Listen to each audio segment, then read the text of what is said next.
Hello everyone, welcome to Prep Alpine, your own next generation UPSC platform. तो union budget is in news और हमें कुछ main features union budget के जानना बहुत ज़्यादा ज़रूरी है। तो union budget 2026 was not an ordinary budget because कर्तव्य भवन से ये फर्स्ट बजट था। इसी वजह से तीन कर्तव्यास के ऊपर फोकस किया गया था, which basically focus on growth, capacity building and inclusion. तो तीन कर्तव्यास जिसमें कि स्पेसिफिकली बात की गई थी वो था accelerated economic growth and sustainable economic growth via capex. Second is fulfil aspiration and building skills, it basically involve people. And third वो सबका साथ सबका विकास। तो जब मैंने फर्स्ट कर्तव्य की बात की तो मैंने उसमें एक टर्म यूज किया, डेट इज कैपेक्स, क्योंकि ये एक मेन फीचर है और ये आपके प्रीलिम्स के लिए भी बहुत इंपॉर्टेंट है। Capex is basically capital expenditure. कोई भी कंपनी या फिर गवर्नमेंट जो फंड यूज करती है to acquire, upgrade or maintain any physical asset in the form of property, plants, technology, anything जो कि एक physical asset की फॉर्म में होता है, उस फंड को हम कैपेक्स कहते हैं। और ये बहुत लॉन्ग टर्म के लिए यूज़ होता है बिकॉज ये एसेट्स की जो वैल्यू होती है उसको इंक्रीज कर देता है। तो आपको कैपेक्स वर्ड बहुत अच्छे तरीके से याद रखना है। अगर हम थोड़ा सा डीपली देखते हैं बजट को तो यहाँ पे शिफ्ट किया गया है from compliance heavy to trust based government, जिससे कि लोगों का ट्रस्ट गवर्नमेंट में और ज़्यादा बढ़ेगा। उसी के साथ जो ग्रोथ मॉडल है उसमें दो चीज़ों के ऊपर बहुत ज़्यादा फोकस किया गया है, first is technology and second is youth. इसी वजह से जो बजट है उसको नाम भी युवा शक्ति का दिया गया है। और जो यूनियन बजट है उसमें तीन चीज़ों के ऊपर ध्यान दिया गया है, that is people, productivity and platform. Mainly हर बार यूनियन बजट में एक इशू होता है कि किसके बारे में बात की गई है और किसके बारे में बात नहीं की गई है।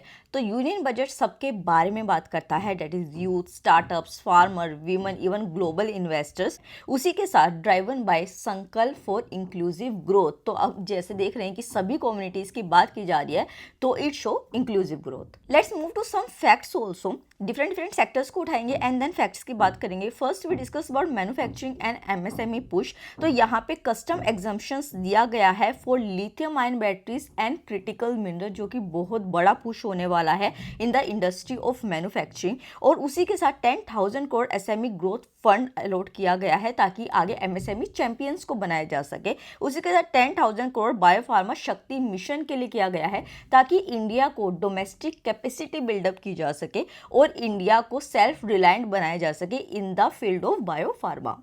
यूनियन बजट में इस बार लोगों का बहुत ध्यान दिया गया है, इसी वजह से पीपल सेंट्रिक डेवलपमेंट की बात की गई है, जिसमें स्टेम एजुकेशन के अंदर for higher education girl hostel हर डिस्ट्रिक्ट में बनाए जाएंगे। उसी के साथ ABGC labs 15,000 schools and 500 colleges में सेटअप की जाएंगी।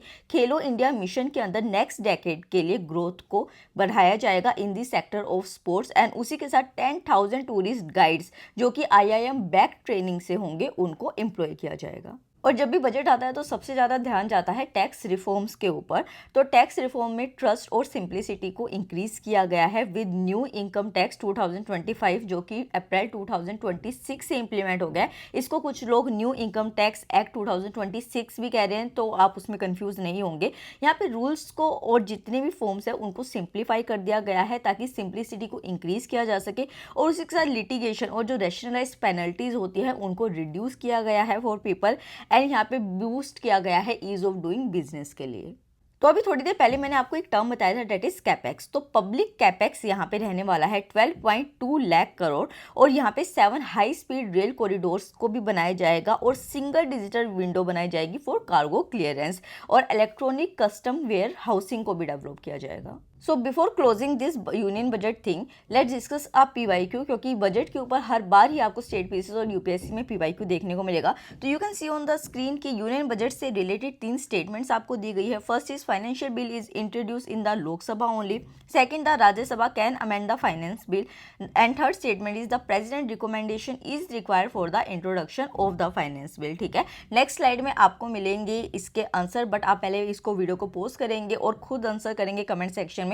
तो which of the statements given above are correct? A is 1 and 3, B is 2 only, C 1 2 3 and D is 3 only। तो आप पोस्ट करेंगे, कमेंट करेंगे एंड उसके बाद हम आंसर डिस्कस करेंगे। तो आई थिंक आपने अटैम्प्ट कर ही लिया होगा। तो यहाँ पे फर्स्ट आंसर है A1 एंड 3। तो यहाँ पे बेसिकली आपको देखना है कि सभी को ये चीज़ पता होती है कि फाइनेंस बिल हमेशा लोकसभा में ही इंट्रोड्यूस होता है। तो first statement is right, but जो सेकंड स्टेटमेंट है कि the Rajya Sabha can amend the finance bill, no this is not right. Rajya Sabha कभी भी फाइनेंस बिल को या फिर मनी बिल को अमेंड नहीं कर सकता है। And third statement is the present recommendation is required for the introduction of the finance bill. तो ये बेसिकली बिल्कुल सही स्टेटमेंट है, because present recommendation is mandatory. तो अगर आपको इन लेक्चर्स की PDF चाहिए, आपको और अच्छे तरीके से अपनी UPSC और स्टेट पीसीएस की तैयारी में आगे बढ़ना है, so all link are in description box, you can go and check prep helpline. Thank you so much.